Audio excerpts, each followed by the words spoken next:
बंधू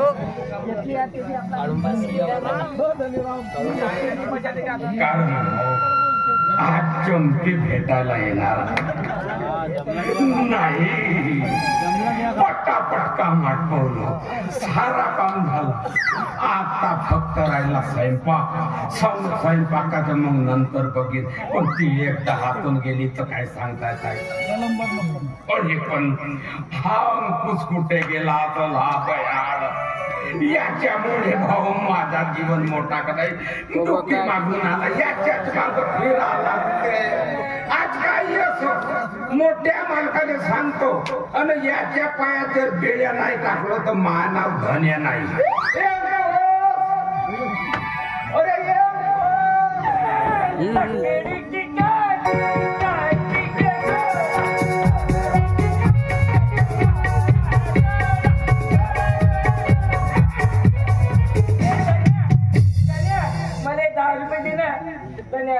काय साठी रे?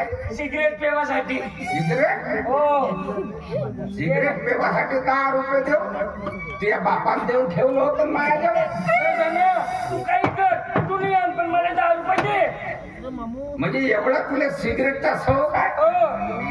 तर तू येता हो रे, तू यासाठी चोऱ्या करू लोकांचे डाके मारून दे. तू चोऱ्या करके डाके टाक, तू कोठून आण, पण मला 10 रुपये दे. माझ्याजवळ 10 रुपये नाही आहे. हा माझा किस्सात आहे. ह्या माझ्या खिशात चराने नाही. बैताळ लेखाचा, बैताळ बेलना. कोणते पैसे देऊ बे? मला बैताळ बोलला. चाल्या तुम्हाला त्यांना बैताळ बोलला. तू गेला.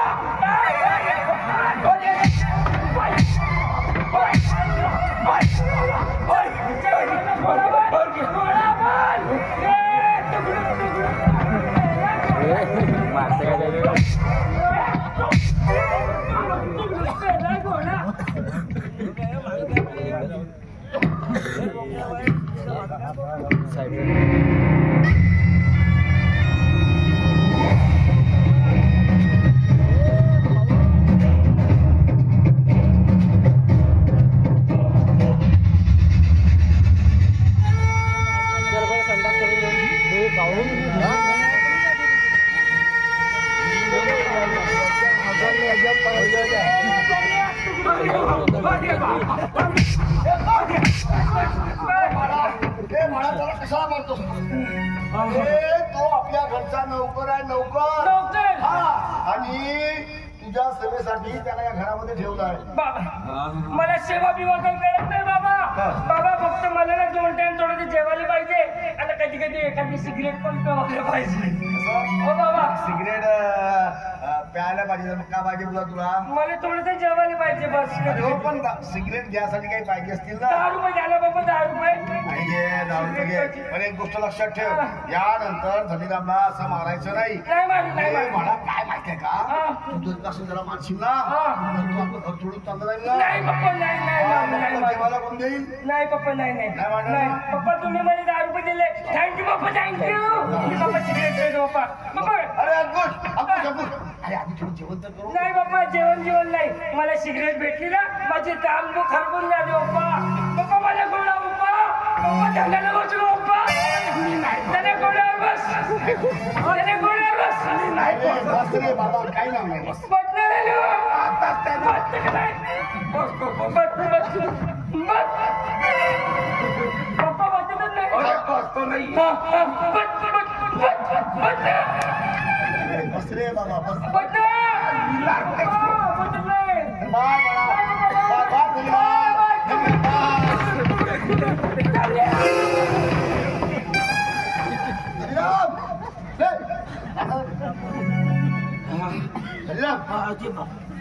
बाबाजी एवढा गेला एवढा गेला बाबा. बरं तू चिंता करू नको. तू अजिबात चिंता करायची नाही. अरे मला तुझी चिंता आहे. तुझ्या घरात राहावं मला सदैव वाटतं. साहेब धनीराम काय ना तुला ठाऊक आहे. अंकुश हा मतिमंत आहे. म्हणून त्याला तू समजून घेण्याचा प्रयत्न कर. त्याला मायेची ममता दे. जर का तू त्याला समजून घेण्याचा प्रयत्न केलास आणि जर का त्याला माहिती नंतर दिली तर तो तुझं आपोआप सगळं काय ऐकून घे. कळलं ना आता? हो साहेब, मी तुमच्याकडे पाहून राहतो. बरोबर बरोबर. नाही तर तो रोज एका बायकोचा मार मारते भाऊ. माझ्यानं सैन नाही होऊन राहिला. मी काय म्हणतो मालक, कसंही करा मध्ये 2 हेल्मेट घेऊन एक डोक्यात टाकीन नाही, एक इकडे टाकीन. ठीक आहे ठीक आहे, त्याची व्यवस्था मी करून देतो. पण हे घर सोडून जायचं नाही. मी का म्हणतो, नाटी लागला का घाटी लागला, लोक का नाही म्हणते चण्यानं माणूस मिळला. अरे तसं होणार नाही, तुझी व्यवस्था मी पूर्ण करून देतो. पण काय ना, अंकुश जसं कर म्हणतो तसं करायचं. त्यामध्ये तुझी सेक्युरिटीची पूर्ण व्यवस्था मी करून देतो. ठीक आहे? मग ठीक आहे साहेब, हे घर सोडून मी नाही जाऊ. हे वचन अजित्य वचन, असं वचन घे. अशा वचन घेतो, अशा वचन घेतो. या घरातून पाय नाही काढलं. जात जा. हो की साहेब? आणि अंकुशच्या जेवणाचा बघ आता तो येईल ना, हो. जा लवकर तयारी करून ठेव. कायची भाजी बनवून? अरे कशाची बनवणार, तुला जी आवडते ते, अंकुशला जी आवडते ती. बरं बरं, ठीक आहे साहेब, मी आपल्या जातो आणि स्वयंपाकातला.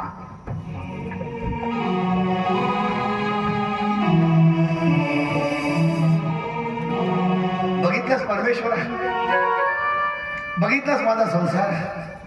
एकीकडे अंकुशच्या रूपानं एक आशेचं छोटंसं किरण दाखवलंस, तर दुसरीकडे निराशेचा काळा मोठा अंधार. ही नियती बघा ना, ही नियती बघा कसा खेळ खेळते माझ्या जीवनाशी. पण नियती, तू किती आडवी येण्याचा प्रयत्न केलीस ना, तरी या प्रतापराव राणे तुला शेवटच्या क्षणापर्यंत जिंकू देणार नाही. शाळेत जिंकू देणार तुला, कारण की अंकुश माझा बाळ आहे. या प्रतापराव राणेच्या या संपूर्ण संपत्तीचा ऐकून वारस. अरे त्याला मी माझ्या शरीरातील रक्ताच्या शेवटच्या थेंब खर्च घालेन, पण त्याचं आयुष्य सुखात घालेन. त्या बाळाचं जतन करून जर का मला या राणे घराण्याची वंशवेल वाढवायची असेल तर एकच पर्याय आहे, आणि तो म्हणजे अंकुशचं लग्न.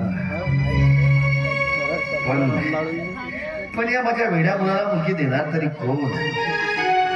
खरंच खरंच किती अभाग्य माझा मुलगा. आणि त्याहीपेक्षा त्याला जन्माला घालणारा हा बाप किती दुर्दैवी आहे.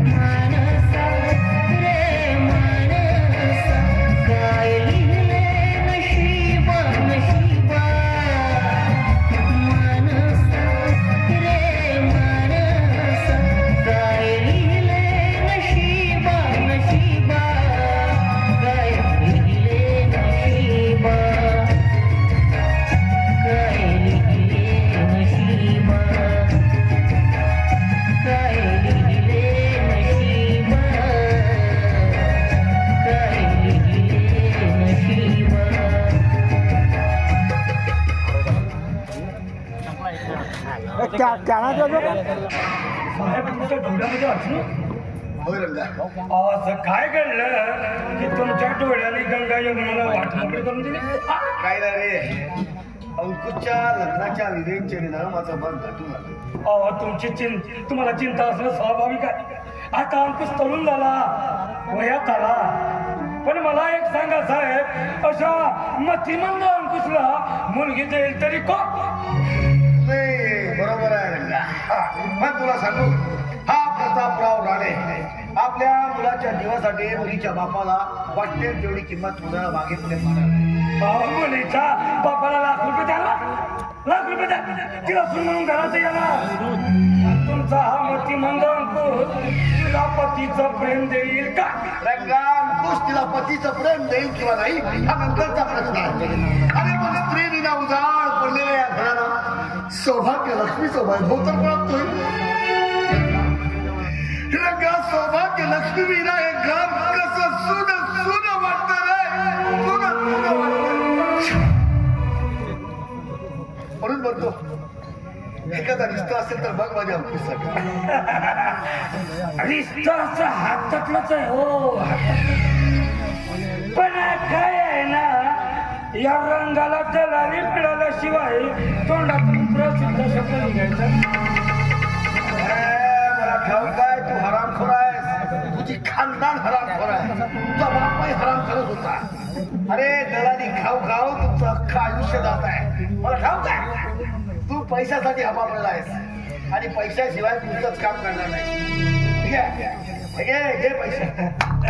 सांग आता मुलीचा सोडा, मुलीचा सोडा, पण तुमचा अंकुश तिच्या सोबत संसार करेल की नाही याची जरा चिंता वाटते. काय म्हणलास? काय म्हणलास? माझ्या मुलाबद्दल वेळा वाकडं बोलायचं आहे की बाबा त्याची पसंती तुला ठाऊक काय अंकुश हा मतिमंद आहे. त्याला चांगलं काय आणि वाईट काय ओळखण्याची मुळीच बुद्धी नाही. म्हणून तू त्याच्या पसंतीचा अजिबात विचार करू नको. एकदा त्याचं लग्न जुळून दे आणि हो जर त्याचं तू लग्न जुळवून दिलंस त्या दिवशी मी तुला नोटाच्या हाराने स्वागत करेन. आता एवढी सगळी तयारी आहे म्हणजे तुम्ही बघा बघा या रंगा मामाची कमाल.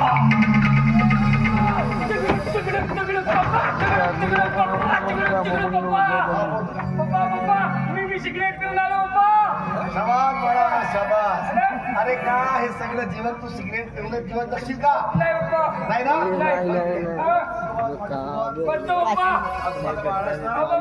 प्रत्येक गोष्ट मानतोस तू. तुला एक महत्वाचा प्रश्न विचारणार आहे. त्या महत्वाच्या प्रश्नाचं उत्तर द्यायचंय तुला. पप्पा हे प्रश्न उत्तर काय भानगड असते मला कळतच नाही पप्पा. असं बोलायचं नसतं. मोठ्या माणसानं जर का आपल्याला काही विचारलं काही सांगितलं तर ते अगदी प्रेमानं ऐकायचं असतं. इकडे काय ना मी तुझं लग्न करण्याचं ठरवलंय. लग्न माझं पप्पा लग्न बिग्न काय भानगड असते ना ते मला कळतच नाही पप्पा. फक्त मला कधी कधी सिगरेट पाहिजे आणि कधी कधी थोडंसं जेवायला पाहिजे. तुला जेवण पाहिजे ना पप्पा. अरे हा तेच जेवण देण्यासाठी या घरात एक सुंदर मुलगी तुझी बायको म्हणून आणतो. सुंदर मुलगी पप्पा. तसाही पप्पा तो धन्या मला जेवायला देत नाही पप्पा बरोबर. अरे तो धन्या आहे ना हरामखोर आहे. हरामखोर आहे. त्याच्यामुळं माझा बाळ किती बारीक होत चालला पप्पा. किती बारीक होत चालला. पप्पा तुम्ही माझ्यासोबत चला आपण त्याला थांब काय ना जर का तुझी या घरात तुझी बायको आली जेवण देईल पप्पा. मला जेवण देईल पप्पा. काळजी माझी काळजी पण घे पप्पा. पप्पा चला आपण ते राजू शेलोकारच्या दुकानातून बायको घेऊन येऊ.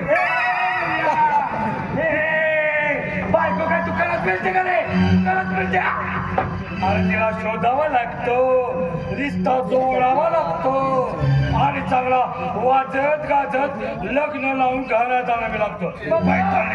मला बैताळ बोलला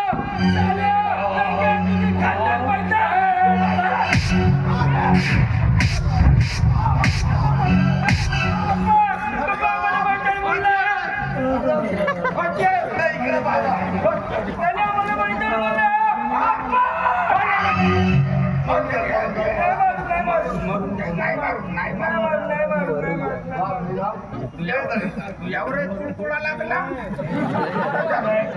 काय जरूरत होती बोलायची व्यवस्थित जेवणाचं द्या. नाही पप्पा. नाही पप्पा. पप्पा गोडा पप्पा. पप्पा गोडा पप्पा. पप्पा याला गोडा बसवलं पप्पा. पप्पा या कार्याने लोक बसवा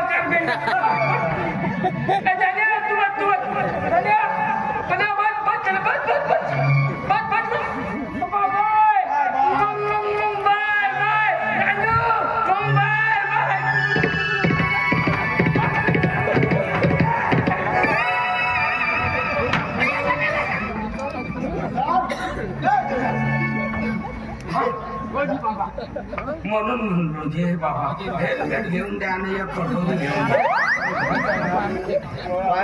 तुला बराबर ती व्यवस्था करून देतो. ठीक आहे, तुम्ही 10 सोडा साहेब हेल्मेटला फोटो द्या.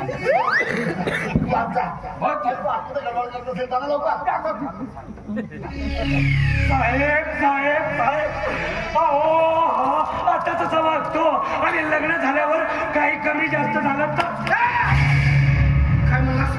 माझ्या मुलाचं काही कमी जास्त झालं तर माझ्या मुलाबद्दल काही वेळ वाकडा बोलला असता. अरे माझ्या काळजाचा तुकडा रे तो, माझ्या काळजाचा तुकडा.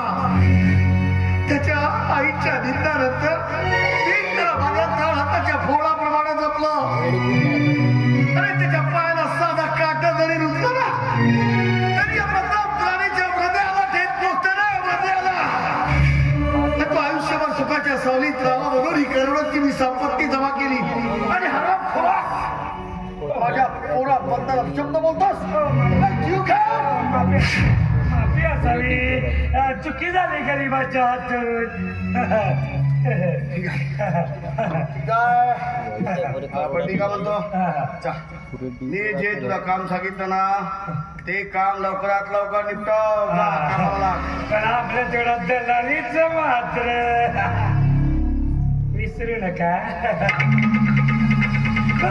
येऊ मी तुला सांगतो ना, साऱ्याच गोष्टी जर का माझ्या मताप्रमाणे घडल्या ना पुढील प्रत्येक गोष्ट तुझ्याच मताप्रमाणे घडेल. बरं येतो आम्ही येतो.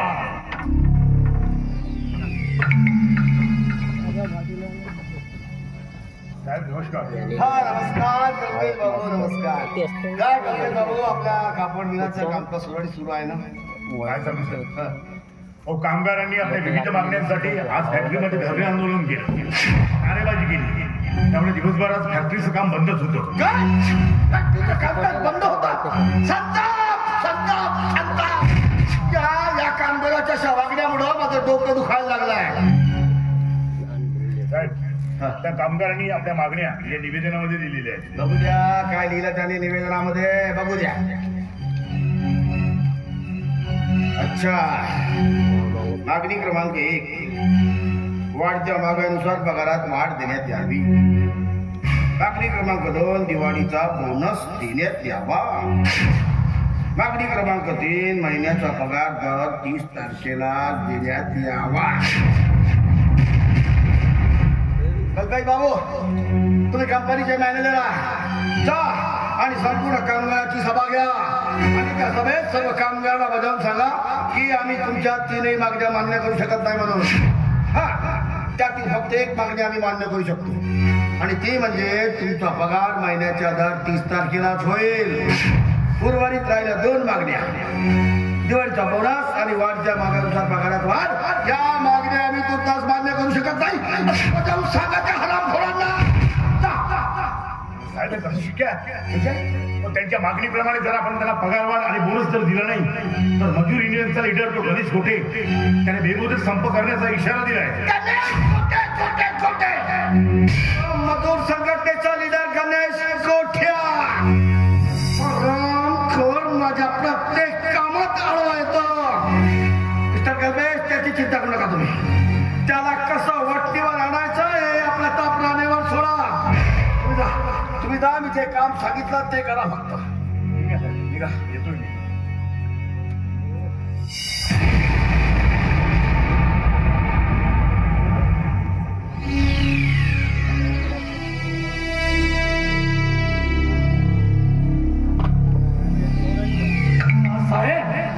कल्पेश मॅनेजर काय म्हणाला? अरे काय म्हणणार तो, काय तो मजूर संघटनेचा लीडर गणेश कोठ्या त्याने आणि त्याच्या सहकार्याने म्हणे धरणे आंदोलन केला, मोर्चा काढला, माझ्या फॅक्टरीचं कामकाज बंद पाडलं. अरे यामुळे माझं हे डोकं भंडन करायला लागलं. आणि तुला सांगू ना, या सर्व गोष्टीला कोणी कारणीभूत असेल ना तर तो हरामखोर मजूर संघटनेचा लीडर गणेश कोठ्या. हरामखोराचा कायमचा बंदोबस्त लावायला हवा. त्याचा कायमचा बंदोबस्त करण्यापेक्षा त्याचा प्रेमाने गळात चिरते तुझ्या. काय म्हणायचं काय म्हणायचं सांगतो ना साहेब, सांगतो. रंगाची सुंदर सुशिक्षित तरुण मुलगी, तिला जर आपण अंकुशसाठी मागणी घातली तर? अरे रंगा, तुझी आयडिया एकदम झकास आहे.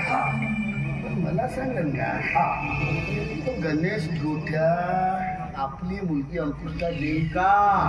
का देणार नाही? मग हा रंगामामा कुठल्या कामात येला?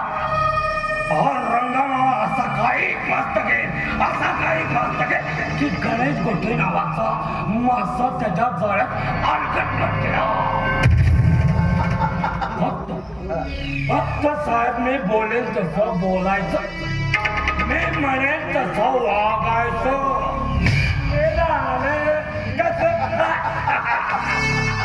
शाबास रंगा, शाबास. ठीक आहे, ठीक आहे. तू म्हणशील तसंच बोल, तू म्हणशील तसंच वाग. आणि रंगा, हे सगळं झालं तर मग मजाच मजा.